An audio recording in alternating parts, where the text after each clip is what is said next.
It's tax day for all of you out there. I hope you're having a good tax day and hope you got your tax money all lined up and you're getting a lot back. Because nobody wants to owe anything to the damn IRS, right? What a nightmare that thing is. I got a lot on my mind. And everybody knows I'm a ranter, so I like to rant. Today I think I just want to talk. I want to talk about changes, right? All the changes we have to go through in this world as people. And it's constant, and you know, since you were a kid, you've always seen changes occur around you in your life, things that affect you, things outside of your world that affect you. And it seems like, you know, we are more adaptable than any other creature that there is. We seem to adapt to new situations, new technologies, new locations, changes in weather, changes in politics, war, jobs, finances. We're always changing. We're like little chameleons. We kind of blend right in after a while. And I think that has a lot to do with the American fortitude within us. We always seem to want to move forward no matter what the circumstances are. Now, I'm in a situation where we're moving from Michigan to South Carolina. Now, I've lived in different places being in the Army. I've lived in Arizona. I have lived in Missouri. I have lived in Hawaii.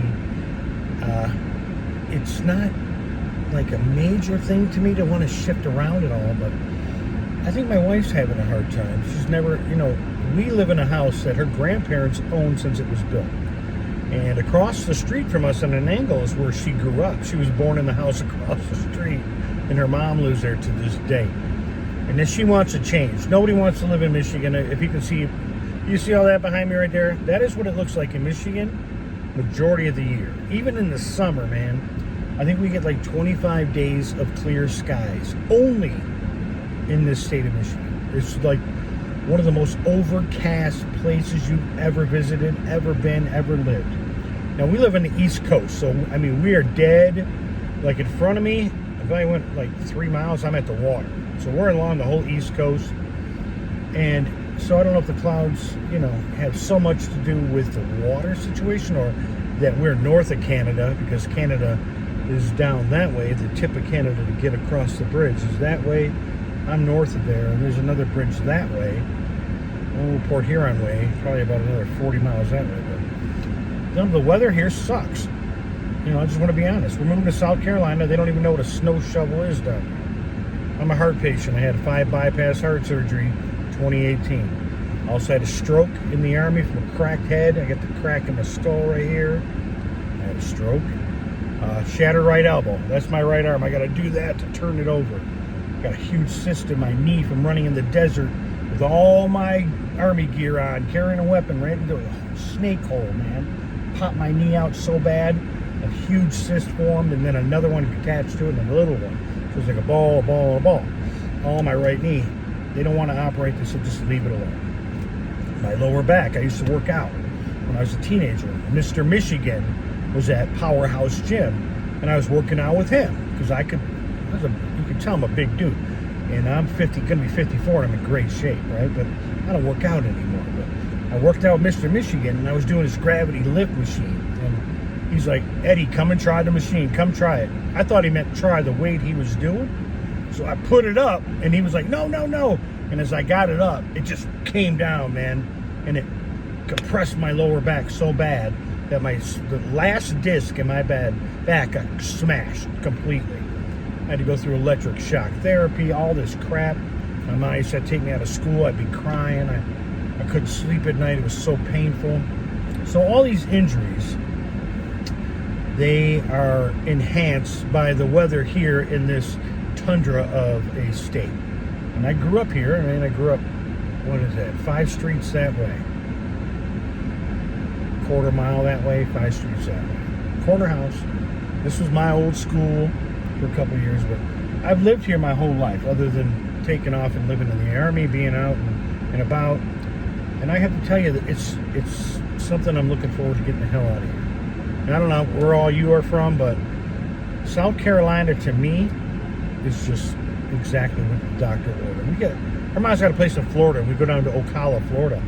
And it's nice down there. The house is okay. It's not big enough for us, but the house is okay, and it's nice and everything, but the area around the house is not so great. And I, for one, growing up here in Detroit, or this is Metro, that way, 2 miles is Detroit, right? And it used to be like Baghdad, man. Like, it looked like somebody bombed that place, and it was really bad. It is so nice there now. The neighborhoods are getting better, but they're not that great either. But the downtown area in Detroit's real nice. But here's the problem. Everything that made Detroit shit, destroyed, bad place to go, not a safe place to be, has moved this way. As the city improves, all that shit moved this way. People don't know how to drive because in Detroit, they don't pull you over for shit. I was going to be a cop there. My ex's dad was a cop. I did a week-long ride-along, see if I wanted to do that job. And I'm telling you, they don't bother pulling anybody over. Too dangerous. So the people drive like donkey dick in Detroit. It's horrible. I call it do what I want city, because they do whatever the fuck they want. They brought that shit this way, right? So whatever shitty-ass neighborhoods they had here, they're bringing this way. They don't take care of the houses like we do. Don't matter what color you are, white, black, red, Indian, don't matter. Whoever's coming out of there, so used to living in a ghetto, they get up here and they ghetto it up here. I grew up in this city. It was nice. I mean, really was nice. Now I'm looking around it and I don't recognize it. I really don't. It's not my city. And everybody that lived here that I know all ran north to 20 Mile Road. So if you're not from Detroit, 8 miles is the end of Detroit. You got 9, 10, 11, 12. That's how the miles go here. So 20 miles called Hall Road. And it's this big shopping district, the malls and all that. But you can see everybody from the northeastern suburbs of Detroit. We're on the East Coast. So all these people ran up there, right? So now that is now becoming, I used to live up there too. That is becoming like it is here. No matter where you go, the element of people moving is really bad. I cannot tell you that anything around here is safe from blight or from neighborhoods looking like donkey dick. Because you'll have a nice street and then you'll have Bangladesh looking like it was on fire behind you. There are nice areas, don't get me wrong. There are nice areas.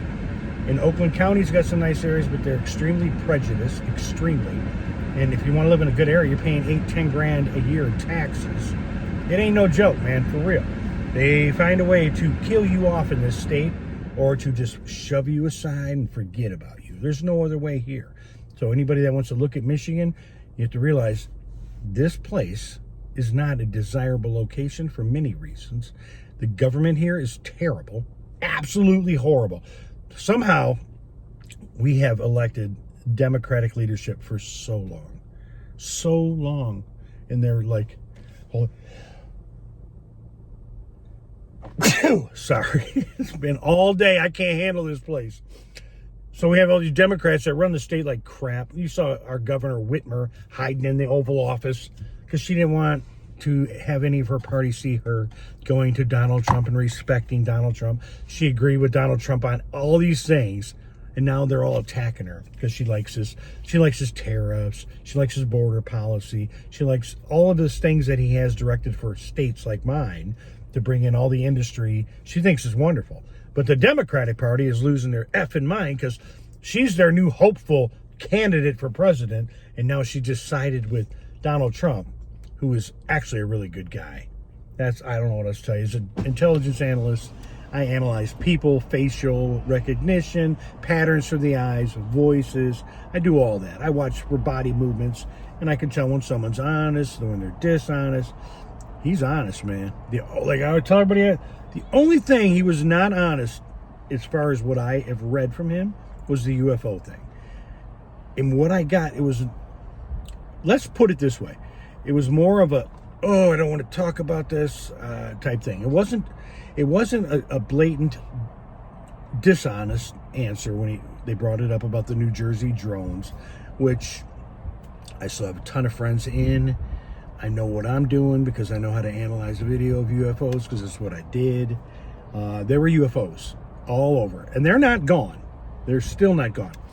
And they tried to pull the drone shit, and then the FAA approved flights. FAA approved flights, yeah. They know what's in the sky because they're sending craft up, our own craft, to try to figure out what the hell to do with these things. So that was the only thing that I can honestly say Donald Trump, because I'm not a Republican, no matter what anybody thinks. I'm an independent, and I look for good leadership. Being in the military, you know a good leader. As soon as they start talking, 10 minutes in, you know if you got a good leader or a Kamala Harris type leader. Joe Biden never led, so he was not a fucking leader.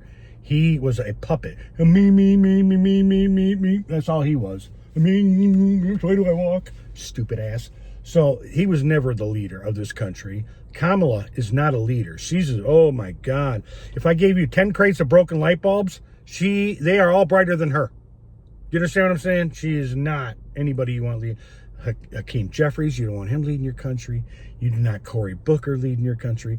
Oh, Chuck Schumer, old rat face, you don't want him. Or Nancy Pelosi, they're both criminals. They're all criminals. But, you know, when I rant, man, I fucking rant, right? When I want to talk the truth, I'm a very blunt guy, and everybody that knows me knows Eddie Abbott is going to tell you the way it is. I don't give a fuck who likes what I got to say, because I will tell you, I'm so intelligent, I can't handle stupidity at all. It's like I loathe people that are ignorant.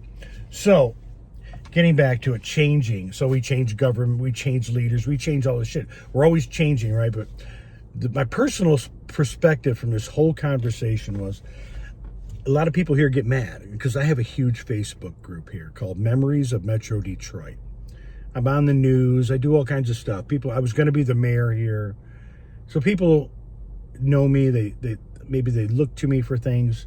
And some of them are getting extremely mad. I'm moving to South Carolina.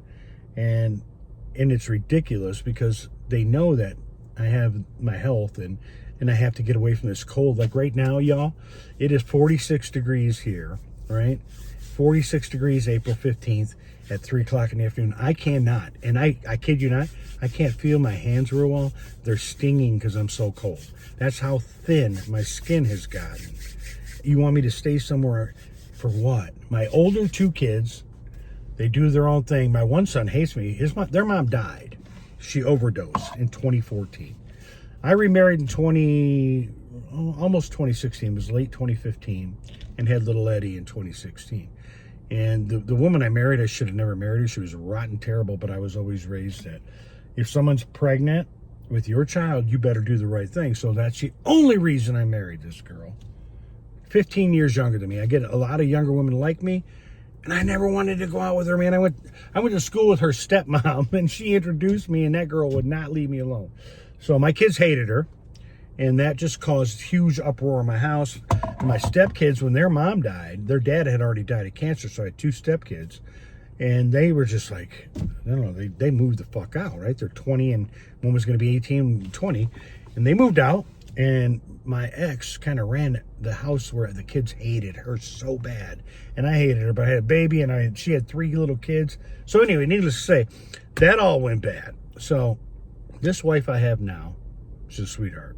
I mean, we went to high school together. A couple years younger than me. She used to put my picture in her locker for her freshman year. She was so in love with me. I never knew that. She sat in front of me in history. And that was the year I quit skipping school, because I was this guy. I went to Catholic school. I had a higher education. And when they gave me an opportunity, you know, pick what high school you want to go to. I had four scholarships for football. They were all Catholic schools. And my mom and dad said, you can go to any school you want. Which school you want to go to? I said, I want to go to Roseville High School. Well, you said I can go anywhere I want, and they lived up to it. I wish I wouldn't have done it, but I met her there, and I skipped the first 2 years. I had 162 days the first year I skipped, and 162 days the second year I skipped. And then to be bad, like you see the school behind me? So this is what Roseville, same brick, everything. Across the street from the office was the parking lot. We used to go smoke cigarettes and play hacky sack. Bobby Ritchie used to come up and hang, Kid Rock, in case y'all don't know him. Bobby used to come out and hang with us. He'd smoke all his weed, had his goofy ass eraser head haircut. And yeah, that's all I did for the first couple of years. And then I got serious in my junior year. And my wife sat in front of me in history. And I used to pretend choke her and slide her desk forward with my feet. And never realized we'd end up together. She never had kids. She never got married, and she's gorgeous. I mean, if you all seen pictures of her, she's like a supermodel. I don't know what she's doing with me, man. But anyway, the changes that occur, I keep going off. This is how it is, man. I got so much I go through my brain all the time that I think about things all the time. And you know, my mind is, I had PTSD, a massive brain injury in the military. Massive, right? So closed head injury. I got all these like white spots and matter right here from the damage I took. And so, you know, my mind's highly active. I had to teach myself how to think a different way. My head's always hurt and I have migraines. Living in this state is terrible for me. When I go down south, I don't feel it. I literally don't feel it. My tinnitus from being boom, boom, boom, boom is so bad. They wanted to have hearing aids and I will not. So when I go down there, the tinnitus seems to go lower. It's really weird. So needless to say, I feel better. The changes that I have to make are being made. And life will get a lot better for me. But I'm telling you, people judge you when you want to do things to better yourself. You can't leave your mother. My mom's 70 years old, lives with my sister. I see them maybe 4 times a year, 5 times a year. I can still drive up, 11-hour drive, to say hi to people. I'm going to be back. I got 2 older kids. They're living here. My other son's in Virginia. I'll be closer to him. He works for a defense contract company.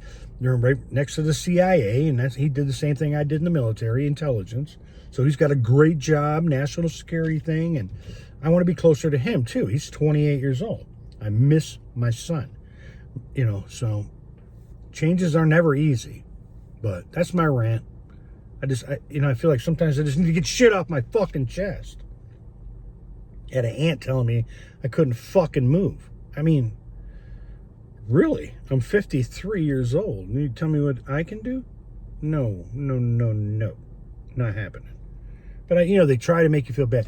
And then, my sisters, I'm an only boy, right? I was the only boy growing up, too, on both sides. Had all girl cousins till I was about, well, let's see, Joey, my cousin Joey's 10 years old. I was 10 when I had the first boy cousin born. So I grew up with all girls, and, I am the only guy. So I don't need anybody giving me a guilt trip that my sisters are all supporting my move. My one sister wants to help drive down, so I'm going to take a Mustang and a Cadillac and a moving truck. And she's like, me and Matt will help you, which is great, man. I told my other sister, Danielle, and her husband, Dennis, make a few day vacation out of it. Come help us. Not that I need major help, but I'm a heart patient, so I don't want to lift a bunch of shit. We're not taking appliances or nothing. All those new appliances stay in the house for these people.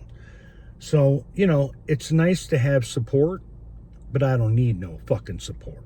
You understand what I'm saying? I don't need no one's permission to do what I want. From a city of do what I want people, I'm going to finally do what I want. I got to quit living for other people. People on my site, on my Memories of Metro Detroit Facebook page. Some of them are, wiki, he's leaving us. Oh my God. Really, I'm not going anywhere, guys. It's been almost 3 years straight of that damn site. Every day I post. It's not like it's going to change. I give them all the history of the city. So if you're ever interested in Detroit, look up Memories of Metro Detroit on Facebook and just browse through the photos. You'd be amazed, man. I got shit that goes back into the 1700s. But I categorize our city, and I've got a lot of people that are out of state that look back and miss a lot of things. So my site serves a purpose.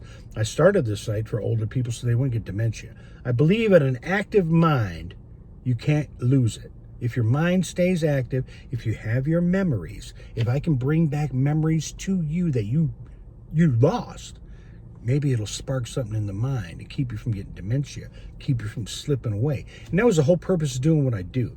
I am out for everybody. People want to monetize it. I don't want no money. I don't want no money. I'm not that guy. I just want to help people. We're only here on this planet for a short time. We need to try to help each other instead of fighting each other. And the changes we need to make within ourselves to do that, those are the biggest changes you'll ever make, man. So I'll say to y'all now, I'm done with the rant. I'm done with the chat. Thank you for listening. 20 minutes out of your day. For those of you who listened to the whole thing, thank you. Sometimes us veterans don't have anybody to bounce things off of, man. And I try with my wife, but I could tell sometimes she doesn't want to hear it or whatever, which is cool. And I understand it. But Anyway, y'all have a good day. That's the end of Eddie's rant today. Be good, man.